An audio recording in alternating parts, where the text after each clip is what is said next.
Coucou les enfants. Comme vous le voyez, aujourd'hui la vidéo je la fais en classe.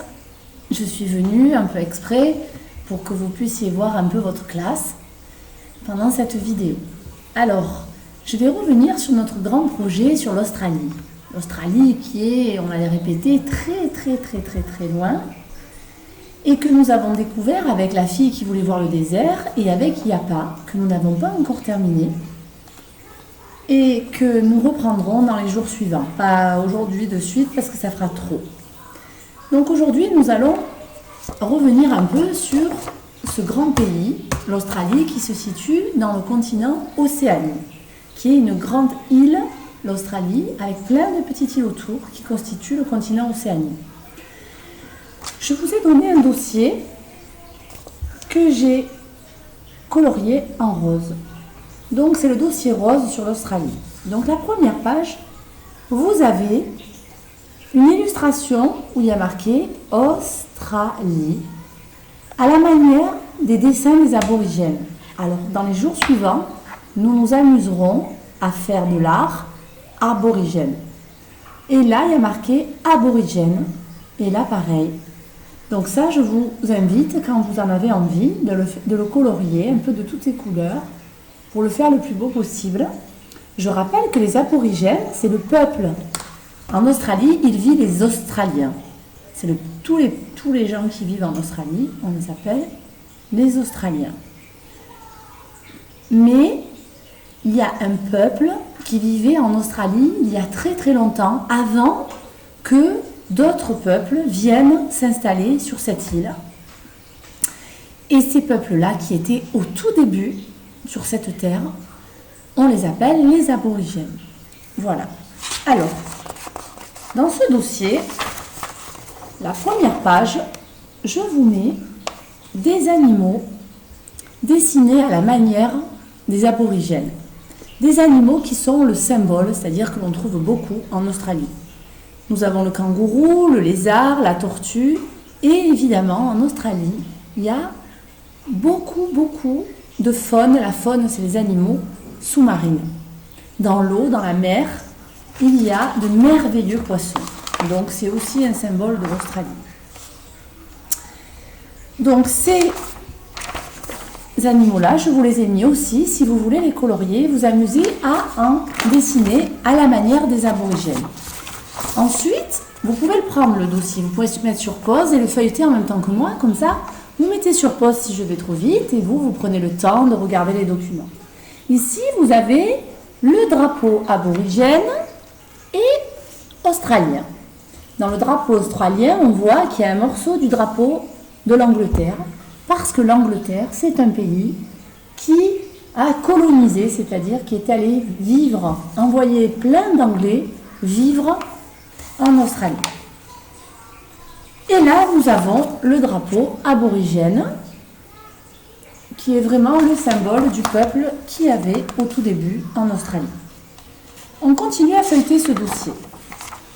Et là, on va tomber sur une poésie.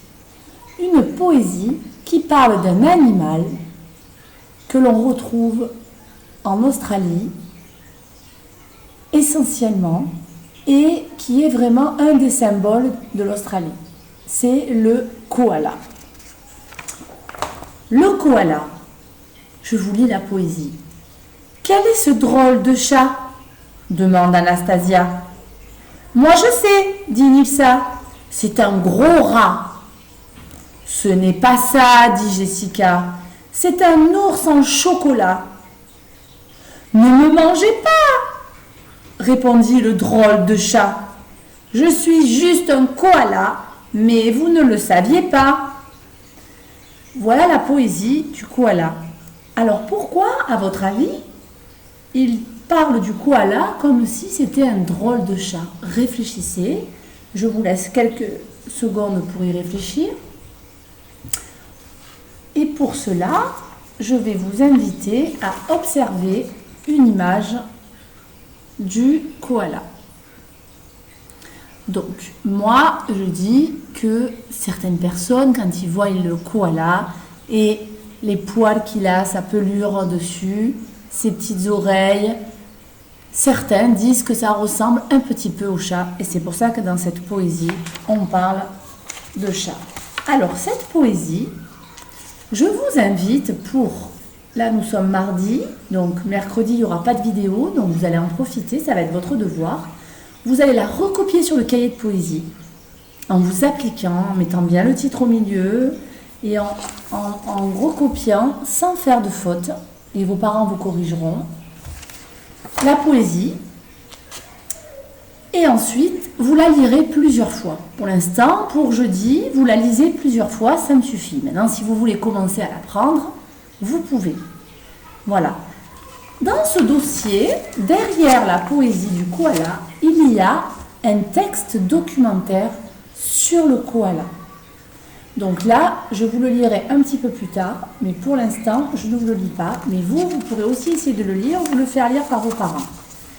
Et derrière, nous avons des questions. Une fois qu'on a lu le texte, au moins une ou deux fois, on a des questions pour vérifier si on a tout compris. Mais toutes les réponses de ces questions sont dans ce texte. Et c'est un texte qui nous explique comment est le koala, comment il vit, quelles sont ses particularités, nous donne des informations sur le koala, nous apprend des choses.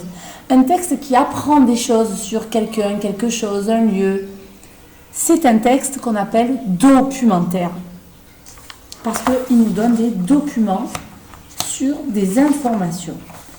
Ensuite, je vous ai mis un koala dessiné et sur votre cahier de poésie, vous pourrez vous amuser à refaire le même. Et vous pouvez également le colorier. Voilà. Et à la fin, je vous avais déjà fait écouter, je vous avais mis le lien de la chanson sur les kangourous. Je la remettrai, ce lien, je remettrai le lien de la chanson dans le blog, si vous voulez vous amuser à la rechanter. Voilà. Et dans ce dossier, pour finir, nous avons à nouveau quelque chose qui est typique de l'Australie. C'est la barrière de corail, c'est-à-dire dans la mer, sous l'eau, il y a des coraux.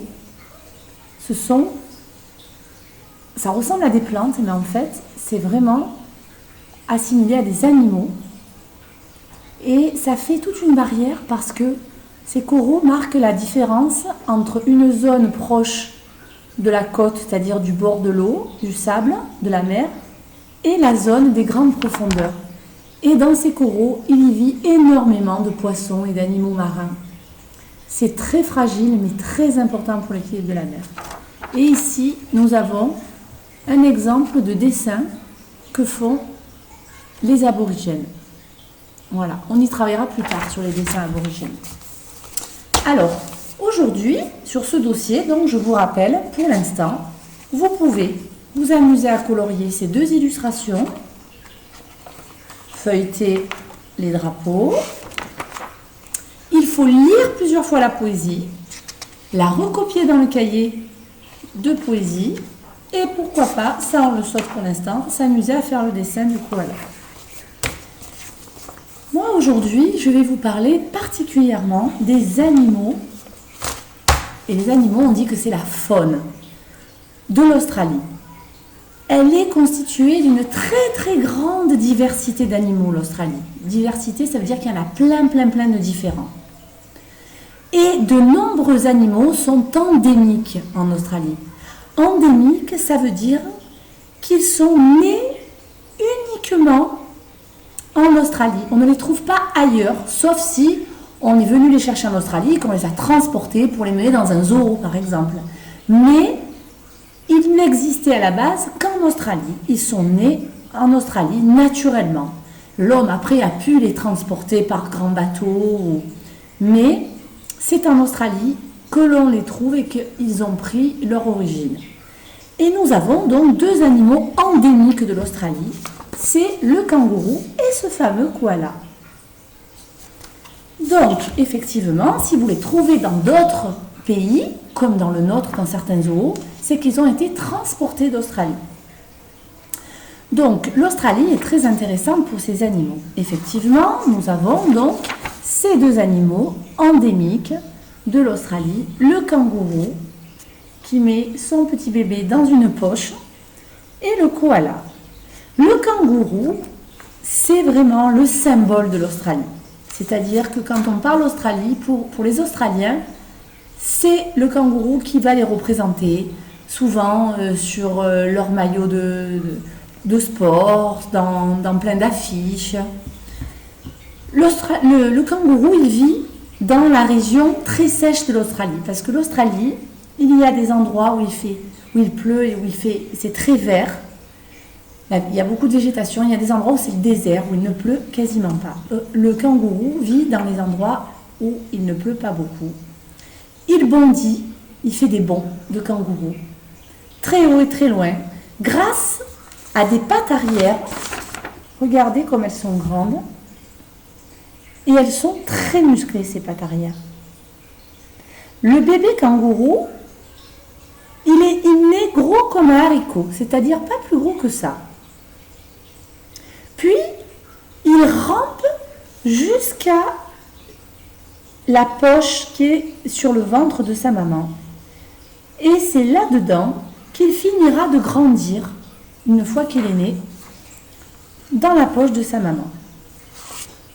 Voilà. Donc, toutes ces images que je vous montre là, je vais vous faire une petite vidéo, un petit diaporama de ces images que je mettrai sur le blog. Donc, vous pourrez le regarder et vous les aurez en couleur. Elles seront toutes belles. Donc, voilà. Ça sera plus agréable. Alors, autre symbole de l'Australie, mais un peu moins grand que l'autre, mais qui n'existe qu'en Australie à l'état naturel, c'est ce fameux koala dont je vous ai proposé la poésie. Que va-t-on trouver aussi? Alors, je ne vais pas tous vous les citer parce qu'il y en a des milliers, mais je vais vous citer ceux qui sont le plus présents et que l'on ne va pas forcément trouver chez nous, mais beaucoup en Australie. Nous avons la tortue de mer et le lézard à collerette. Tout ça, je vous le mettrai sur le blog. Après, nous avons aussi le diable de Tasmanie, qui ressemble un peu à un rat ou un ragondin. La fourmi à miel, je ne sais pas si vous vous rappelez, qui nous a parlé de la fourmi à miel? Essayez de vous souvenir. Eh bien, c'est Yapa. La fourmi à miel, regardez, en fait, elle va directement manger dans les ruches des abeilles qui fabriquent le miel. Et pour le coup, elle va ramener dans la fourmilière plein de miel. Après, nous avons le kakatoès, un oiseau aussi typique d'Australie, très beau. Et on a l'ornithorynque. Tout cela, vous pourrez les voir en couleur.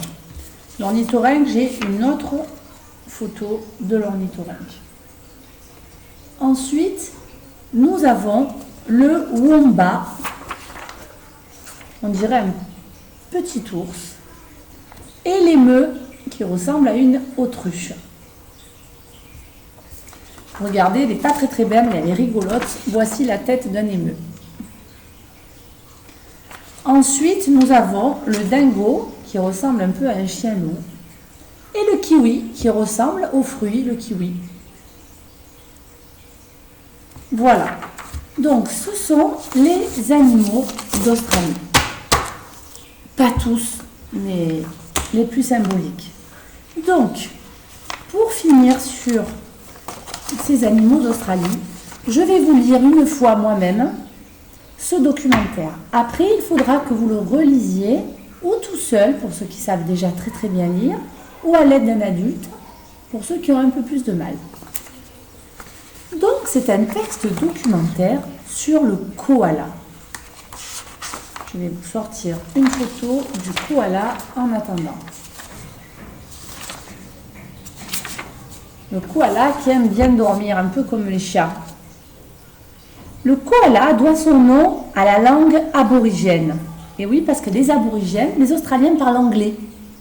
Mais les aborigènes, ils ont leur langue d'origine. Et le koala, ça signifie « ne bois pas ». La raison est simple, l'eau qu'il boit se trouve dans les feuilles d'eucalyptus. L'eucalyptus, c'est un arbre. dont il se nourrit exclusivement. Alors, je ne sais pas si vous vous souvenez de l'histoire de la petite fille qui voulait voir le désert. Mais elle s'est retrouvée sous un arbre et l'arbre et l'oiseau lui dit « Tes parents, d'habitude, trouvent de l'eau sur mes feuilles. » Voilà, il y a des arbres comme ça en Australie qui ont des feuilles qui permettent, en les mangeant ou en les cassant, de pouvoir boire parce qu'elles sont gorgées d'eau. Donc le koala, c'est ce qu'il va faire. Il ne va pas boire comme vous et moi de l'eau liquide, il va la trouver dans les feuilles d'eucalyptus dont il se nourrit exclusivement. Il ne mange que ça. Le koala vit uniquement en Australie, ça on l'a dit. Et il vit sur ce fameux arbre eucalyptus. Il y dort aussi dessus. Le koala possède une fourrure, la fourrure c'est les poils, très épaisse. Le plus gros koala pèse plus de 10 kg. Donc c'est moins que vous. Tandis que le plus petit pèse 5,5 kg. 5,5 kg, c'est un bébé à peu près. Et même 10 kg, c'est vraiment un enfant tout petit encore.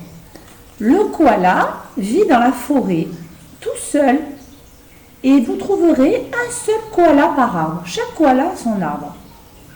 La forme en poire de son corps lui apporte la stabilité, c'est-à-dire qu'il arrive à bien tenir dans les arbres, parce qu'il s'assoit souvent dans l'arbre. Sa fourrure, située sous ses fesses, est très épaisse pour former comme un coussin, et ainsi, quand il s'assoit, il est confortablement assis, comme s'il était sur un coussin. Lorsqu'on voit un koala, on le trouve si adorable qu'on a envie de le caresser. Mais attention, il est pourvu de dents et de griffes très pointues. Voilà. Et le koala, il porte son bébé aussi sur le dos parfois. Donc, je ne vous demande pas pour l'instant de répondre à ce questionnaire.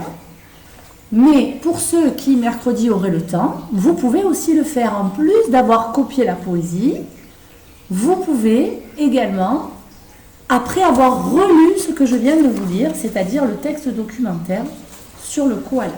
Voilà, donc je vous dis au revoir. Et n'oubliez pas, je vous ai fait un petit diaporama, c'est-à-dire plein de petites photos, les unes avec les autres, qui reprend ce dossier. Et toutes les images que je vous ai montrées sur les animaux de l'Australie. À bientôt, travaillez bien, c'est important, n'oubliez pas. Même si je sais que c'est très dur de travailler tout seul. Au revoir les enfants.